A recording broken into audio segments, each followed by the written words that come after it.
Well, hello everyone, and welcome back to another episode of the Cliff Ravenscraft Show, a podcast devoted to helping you take your message, your business, and your life to the next level. This, my friends, is episode number 476, and I am your host, Cliff Ravenscraft, the podcast answer man. And today in the studio, actually not in the studio, but via Skype, virtually in my studio, Ray Edwards is on the line. Ray, how are you, brother?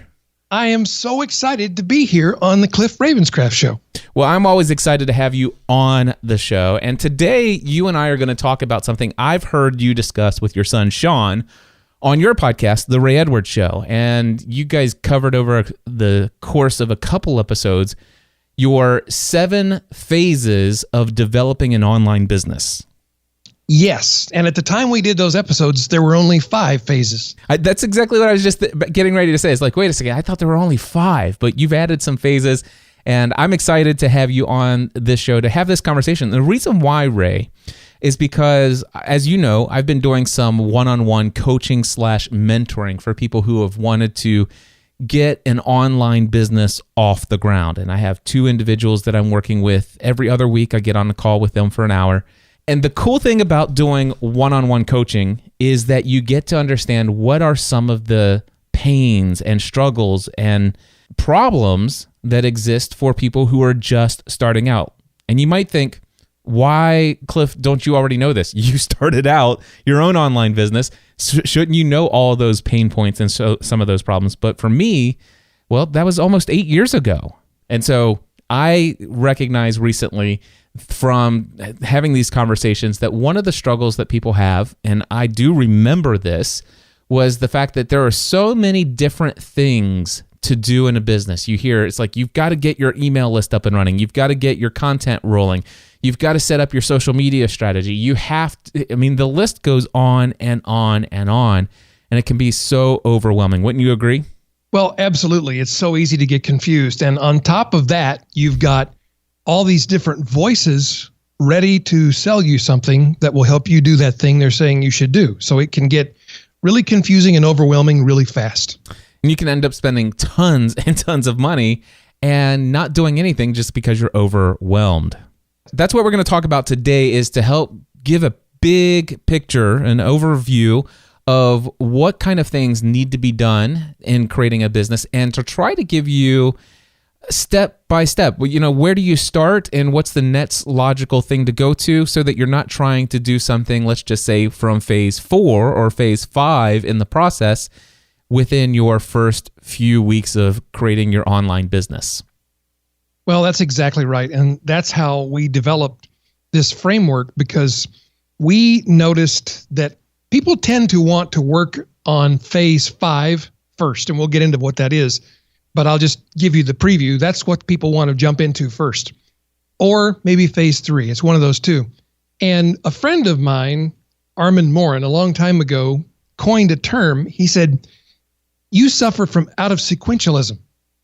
And what he meant was, of course, you're doing things out of order. And we just noticed that people were in phase 1 of their business, what we designated as phase 1, and they were trying to do phase 5 activities. No wonder they're having trouble. So it's important to get this stuff in the right order. If somebody's getting ready to launch their own business, the folks that I'm thinking of are people who are starting to go down the path that I have traveled. And that is, you have a day job, something that you're doing full time, you're an employee somewhere else, and that's really been most of your adult life. You've worked for someone else, but you've been enticed and tempted to see the other side of the track. The grass looks greener over there. There's this online business. You can sit there and wake up in the morning and every day be your own boss. You can choose what you work on, what you don't work on. You're actually doing work you are passionate about. You can choose who to work with and who not to work with. Boy, and not to mention the fact that there's no ceiling on your income ability. It's like, wow, this all sounds so incredible. I want to start my own online business. So let's just assume we're talking to those people, Ray. What is phase 1? Where do you start in this process?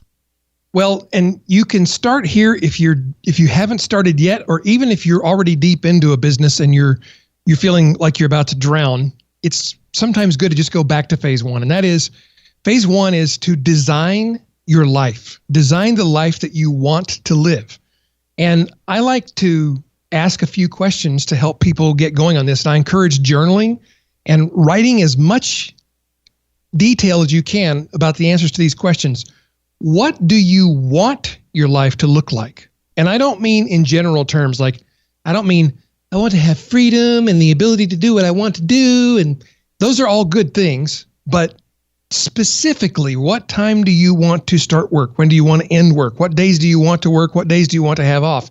And you're really making a list of what do you want to do and what do you not want to do? And then a secondary list would be what are you willing to do?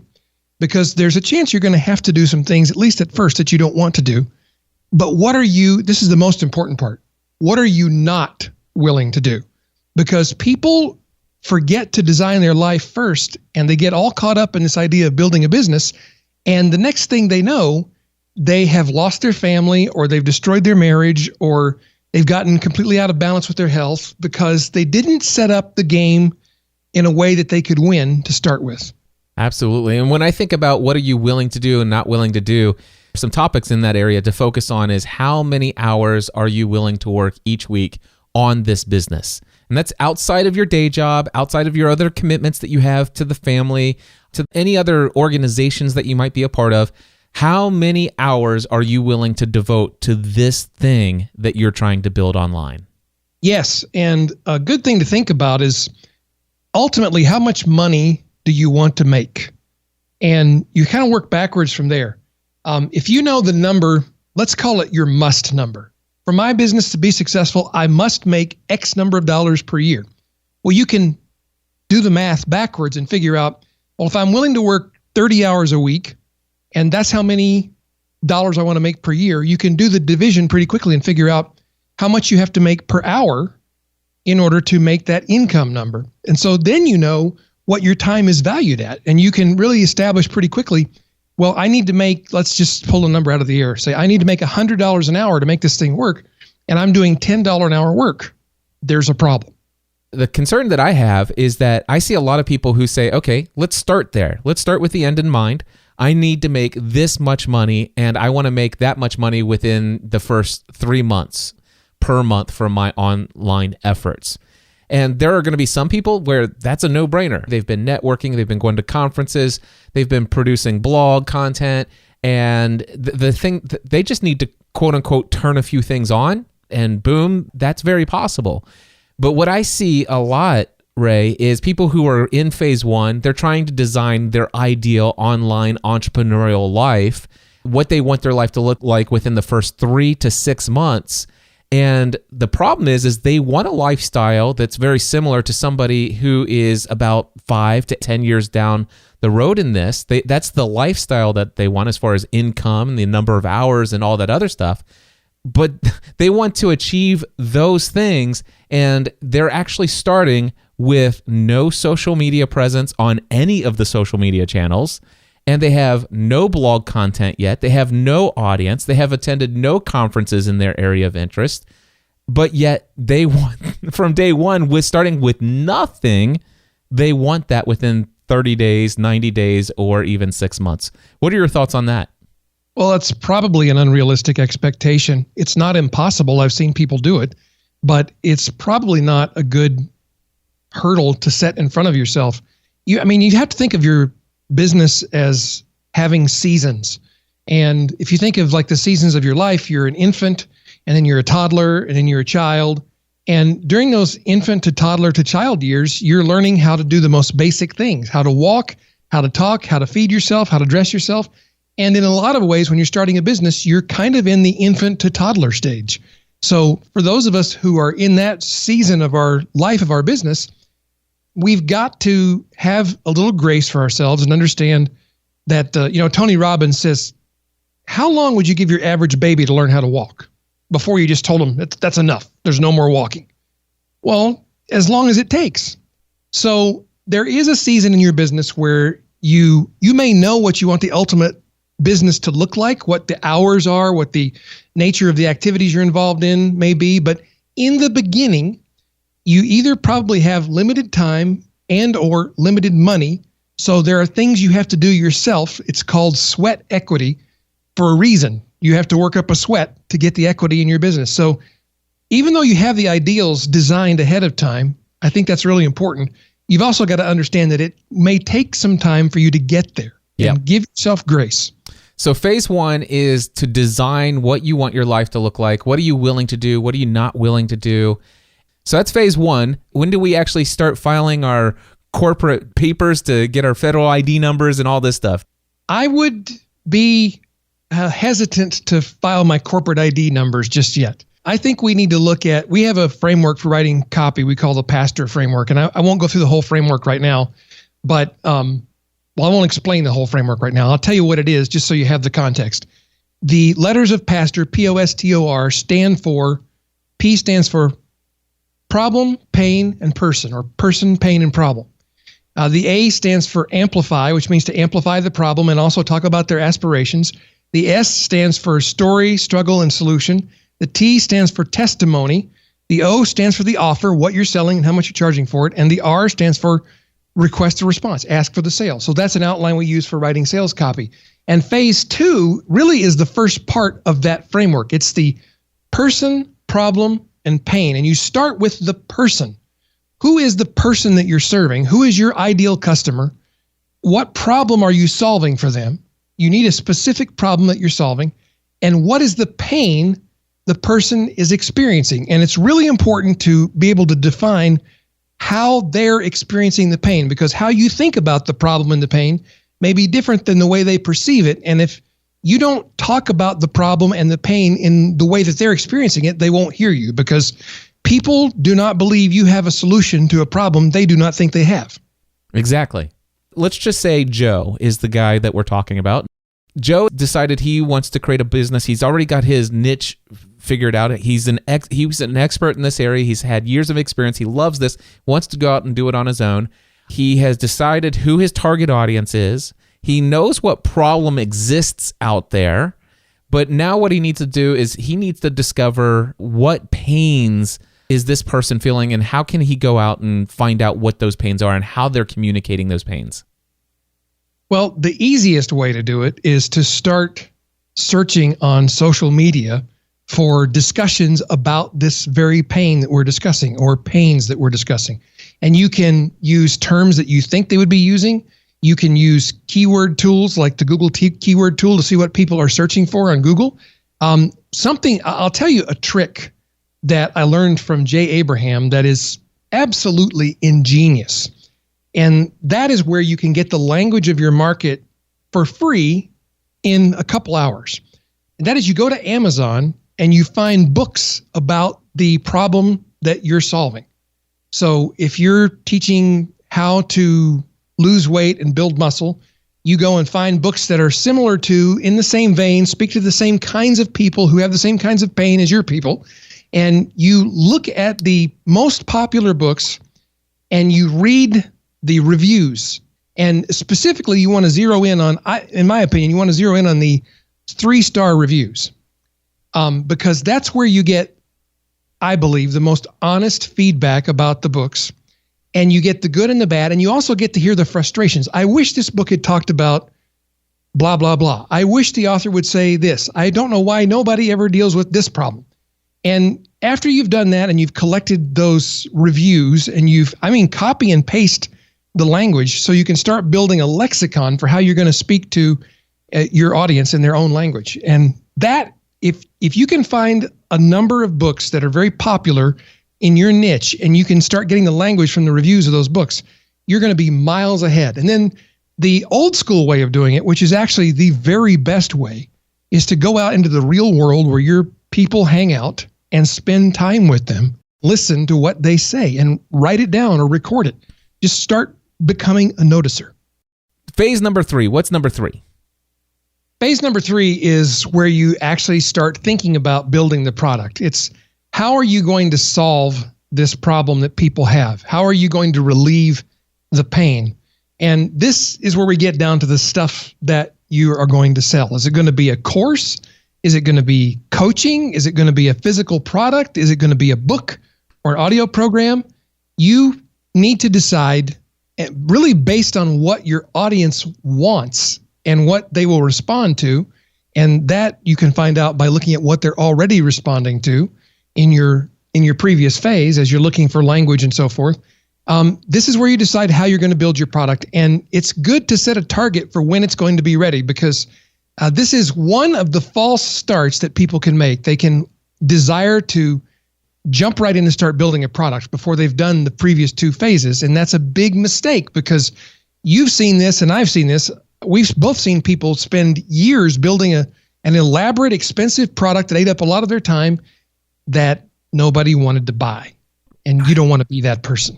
You asked a question earlier. I'm going to address it. It's actually not part of the 7 phases, but there is an appropriate time to start working on the actual physical and financial structure of your business, like having a bank account and getting an incorporation done, if that's what you're going to do, making those kinds of decisions. And so anywhere once you've advanced to the product and copy phase, which is the next phase, it's okay to start working on that. But I really look at those as details. They're important details. You have to do them. But these big phases that we're going through are the big rocks, if I can use Dr. Covey's analogy, that if you don't get these laid in first, all that other stuff gets in the way. So a lot of people will start by having their business cards made and their stationery design and their logo, and the wrong place to start. What you just said kind of goes in line with, I think, what Dan Miller, our mutual friend, would say. And he says that, when you start things out, it's okay for you to do this as a sole proprietor for a period of time until you actually do see some money coming in. And yes. And my own feeling is that when you start to see, let's just say, more than $1,000 per month roll in from this, that's when it's time to say, okay, let's officially set up this business entity. And for those who are wondering, where do you go to do that? My own personal recommendation, and Ray, I'll let you give your opinion on this, but I'd say go to a CPA. That's what I did personally. My CPA sat down with me, talked to me about the different LLCs, the S Corps, all the different options for business entities. He asked me a bunch of questions about what my goals were and how I was going to, operate my business. And he gave me a personal recommendation. I personally ended up having an LLC corporation with an S Corp election, whatever that means. But that's exactly what I have. I think that's good advice. I would also recommend going to a CPA. And my CPA then referred me to an attorney who handled the legal parts of putting that all together. And there may be different CPAs may have a different practice, but that's the way we did it. Well, eventually. Now, I actually made the mistake of going through one of these online services and doing it myself the first time around. And I don't recommend that, because you don't get the kind of personal attention and expert advice that you need when you're setting it up that way. And we had to have a lot of things done over again because we had done it ourselves. And we did get it all straightened out, but it was an expensive mistake to make. So I think your advice of going to a CPA and taking their advice, if you're in Canada, I think you'd probably be seeing a chartered financial accountant, I think is the term there, but the equivalent if you're Canadian. Get an expert's advice and follow their advice. And I would like to interject here that neither Cliff nor myself are attorneys nor accountants, nor are we rendering legal or accounting advice. And should you need such advice, you should seek the services of a qualified professional. What he just said. Okay, so we've designed our life, phase 1. Phase 2, we've figured out the person, the pain, and the problem that we're solving. Now we've decided what kind of products or services we want to create. Then we go into phase number 4. What is phase 4? Phase 4 is your copy. I believe every business needs to have a sales letter. And if you've never seen a sales letter, you probably have, maybe you didn't know what it was called. One of those long scrolling pages online that seems to go on for 10 or 15 pages and has big headlines. And sometimes in the past, I used to have like red marker and yellow highlighter on them. I'm not recommending you actually do that, most likely. But what I believe that a sales letter does, and the reason it's called a sales letter is because it originates from the old days when we used to send sales material in the mail with a stamp on it in the form of a letter. And it would start off, "Dear Mr. Edwards," and then there would be the sales pitch. And the reason I believe that every business needs to have a sales letter is it serves as the manifesto or the glossary, if you will, of language for why your business exists, what problem it solves, what pain it relieves, and what the benefits of your products or services might be. And it gives you a way of understanding your own unique value that you will not have if you don't go through the exercise of writing your sales copy. And I believe the time to do it is before you actually start offering your product for sale. Now, if you've already started, you can always go back and do this, but it helps you articulate the important points, the value, the message, the position, how you address the pain, what the benefits of your product or service are. It helps you articulate those things to your person in a way that you won't be able to do in any other method. And if you want more information on this, I have an episode of my podcast called Does Everybody Need a Sales Letter? And that is episode 248. So you can go to rayedwards.com/248 and find that episode if you want to know more about this. But I strongly recommend that you do this. And you won't find this recommendation in most business books because they just don't speak this language. But I really believe we need to all be operating from a copy-centric position in our business. And the reason I say that is copy is the persuasive language that sells your products or services. And you can't do that really well unless you understand the people that you're working for and with, and you understand their pain, how they speak about it, and how you can articulate it to them. You know, I've been hearing you talk about this for a very long time. I think naturally, coming from the sales background that I have, I've been able to consistently hear people tell me what is it that they have found of value in me, what is it that drew them to me, and so I've been able to naturally use that. But I have no doubt in my mind, Ray, that if I was to go through, I know that you have the Copywriting Academy, and you go through this, I believe, don't you, through the Copywriting Academy? Yes, we do. And thank you for mentioning that. I would say, Cliff, that one thing for people to keep in mind is you're unusual in a certain way. And that is you're one of the best verbal processors I've ever encountered. And you think out loud, don't you? I do. And you process ideas out loud. I mean, all you got to do is listen to your podcast and you would know that.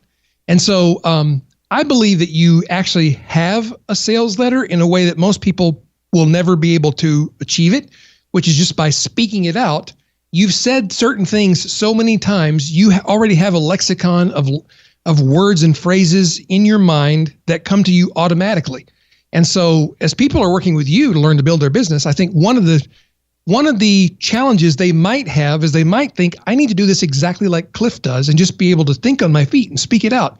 I think for most people, it would be a real shortcut for them to actually write out their sales letter. And they don't have to buy my course. They can get my book, which is like $11 on Amazon, or they can get some other book or course or whatever works for them on learning how to write sales copy. But the point is, I really do believe you need to have this kind of written manifesto of what your business is about. It'll change the culture of your company as you bring on more people, and it'll change the culture inside your own head as you're working with your customers and clients. Well, and I appreciate those very kind words that you said. And still, even myself, I got to tell folks that I do plan on creating this sales letter. This is something that recently I've heard you've been talking about over the last several months, and it is going to be something that I personally am going to do, no matter how well I might have been doing this just naturally or out loud. And the same reason is that for years I heard Dan Miller talk about creating a mission statement, just how important it is to have a mission statement. And I probably heard him talk about that for 2 years before I finally sat down and downloaded one of his resources to write out my mission statement. And boy, I can't even begin to tell you the number of times I go back and I refer to that mission statement just to remind me of who I am and what I do and why I do what I do. And that is just such a valuable resource for me to, and the cool thing is that I have it and it's gone through like 5 different revisions over the last several years. And each time I just become a little bit more clear about who I am and what I do. And each time I do it, it becomes easier and easier to decide specifically what it is that I will always say no to. And it just frees up so much stress in my life to be able to answer emails and know that, you know what, I'm not going to feel guilty for not agreeing to do this thing that this person expects me to do for them, because it's not who I am. It's not what I do. There's no reason for me to do that when I think about my overall mission and purpose. And I'm like, wow, that really frees me up. And so I know how much benefit doing something like a mission statement written out, even though I got by for years without it. I'm definitely going to do this sales letter. I think it's a good idea. Once you've got that written out, then you're ready to do what most people, after getting their business cards and their logo done, this is the next thing people usually want to do. phase 5, they want to start marketing. And we can see as we've gone through the sequence of the phases how big a mistake that is if you haven't done the other work first. So this is where we start figuring out, where are these people hanging out? We should already know that. Better yet, we want to know, where are they looking for solutions already? Are they looking for solutions on Facebook? Are they looking for them through Google? Are they looking for them on podcasts?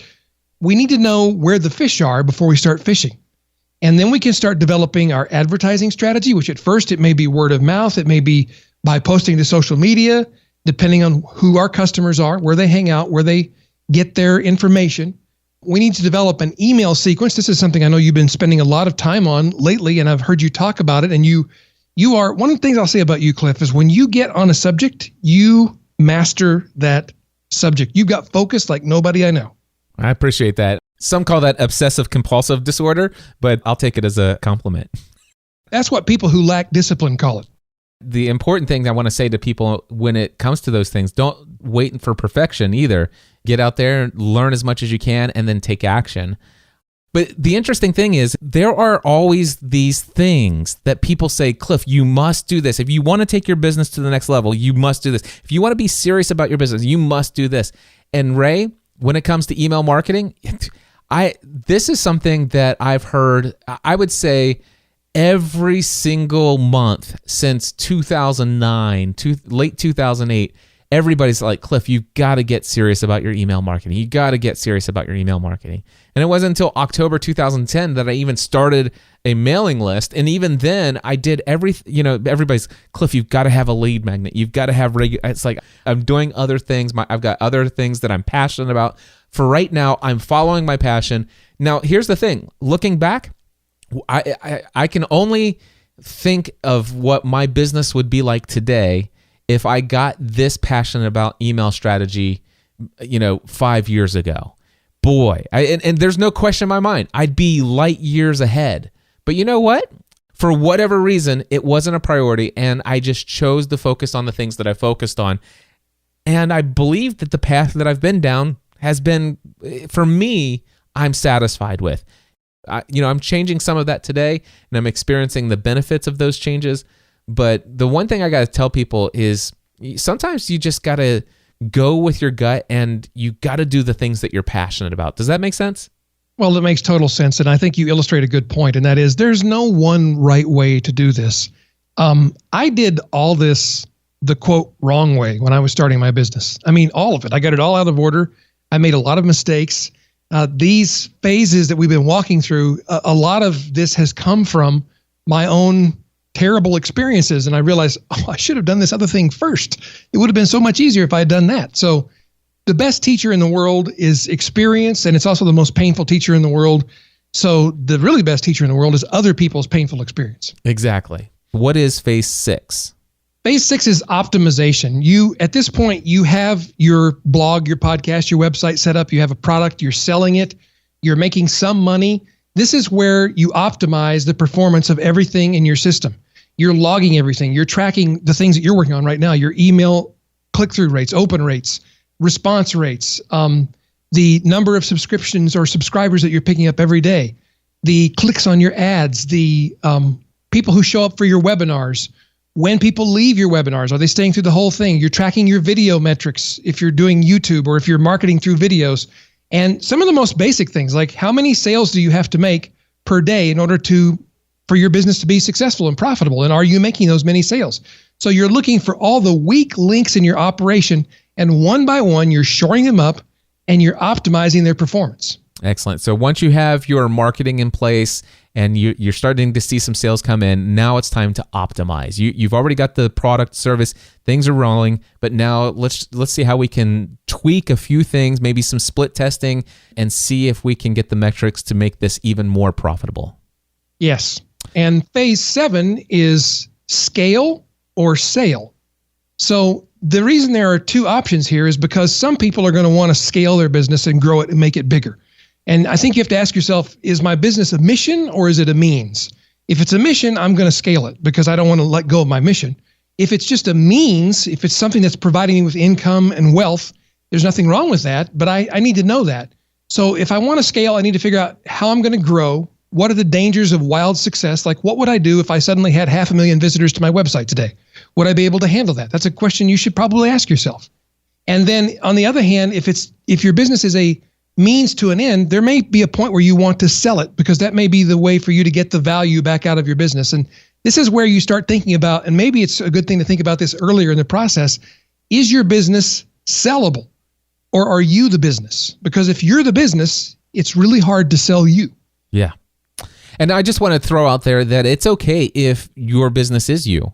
I've actually seen a little bit of public shaming of people who are basically working for themselves. They actually, instead of working for another employer, their idea of the entrepreneurial dream life is to basically determine their own hours, what they work on, who they work with, and to be able to consistently be operating on a day-by-day basis, doing a specific task or a series of different tasks that they absolutely enjoy doing and serving people.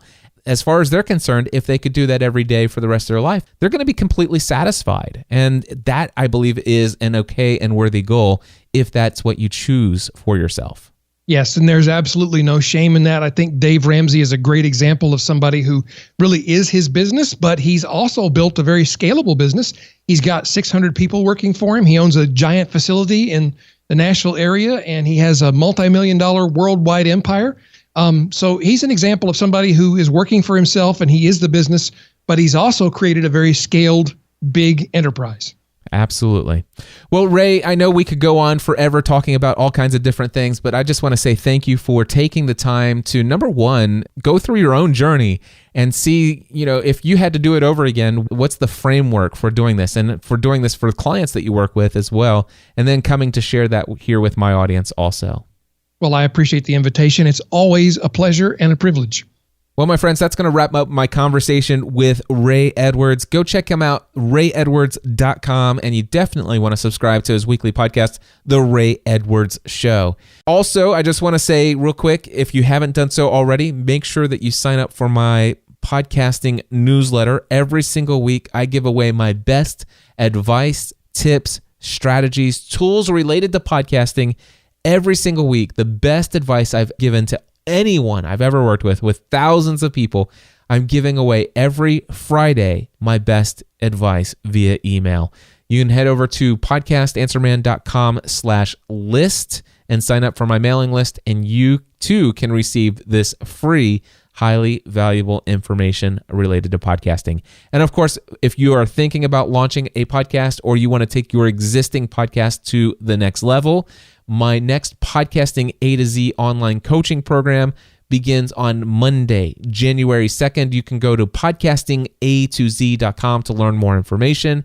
Of course, if you go to that page and you have any additional questions about the course, feel free to email me, cliff@podcastanswerman.com. I'll be happy to answer any questions you have about the course.